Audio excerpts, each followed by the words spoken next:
Hi friends. ఇక్కడ నా దగ్గర రికార్డ్స్ ఉన్నాయని చెప్పాను కదండి. ఇందులో ఎగ్జామ్స్కి మేము చదివి రాయాలి మెజర్మెంట్స్ అని చెప్పాను కదా. ఇక్కడ చూడండి మెజర్మెంట్స్ ఉన్నాయి. ఇది క్వశ్చన్ అనమాట. ఇది క్వశ్చన్ తర్వాతకి ఇక్కడ ఆన్సర్ ఉంటుంది. దీన్ని బేస్ చేసుకొని ఈ మెజర్మెంట్ని బేస్ చేసుకొని ఇక్కడ మేము డ్రా చేయాలి డ్రాయింగ్ని.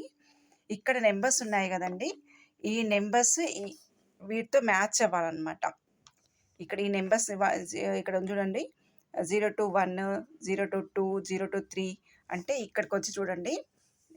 ఇక్కడ 0 to 1 ఉంది కదా, ఇక్కడికి మెజర్మెంట్ ఎంత ఉండాలి, 0 to 2 ఇక్కడికి ఎంత ఉండాలి, 0 to 3 ఇక్కడికి ఎంత ఉండాలి అనే మెజర్మెంట్ ఇక్కడ ఉంటుందన్నమాట.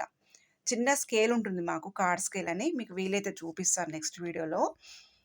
ఈ మెజర్మెంట్ ఆధారంగా ఈ డ్రాయింగ్ వేసి దీని ద్వారా మెజర్మెంట్ స్కేల్ తోటి కట్ చేసి మేము మళ్ళీ క్లాత్స్ రికార్డ్స్ కుట్టేవాళ్ళము. అప్పట్లో చాలా బాగుండేదండి. ఇక్కడ చూడండి ఎన్ని రకాల పాయింట్లు ఉన్నాయో. ఇప్పుడు ఇది వచ్చి మనకు షెల్వారు. జస్ట్ చూపిస్తాను చూడండి. ఇక్కడ 0 to 1 ఉంది కదా, మనకి ఫుల్ లెంత్ ఇక్కడ ఇచ్చారు కదా 17, ఫుల్ లెంత్ వచ్చి 17. ఇక్కడ మనకు చూడండి 0 to 1 వచ్చి ఫుల్ లెంత్ 17 ఇక్కడ డ్రా చేసుకోవాలి లైను. ఇక్కడ 0 to 2 వచ్చి 1/4 సీట్ ప్లస్ 2 inches = 6 ఇలా ఉంటాయి.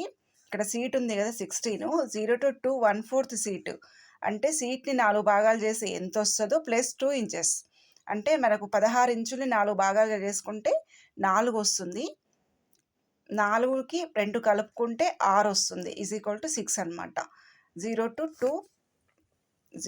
2 6 అనమాట. ఇక్కడ 6 ఇక్కడ నుంచి ఇక్కడికి డ్రా చేయాలన్నమాట. ఇలా చూసుకొని మెజర్మెంట్ చేయాలి. ఇవి గుర్తు పెట్టుకొని ఎగ్జామ్స్లో రాయాలండి.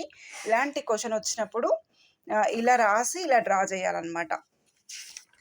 ఇందులో ఎన్ని రకాలు ఉన్నాయో అన్ని రకాలు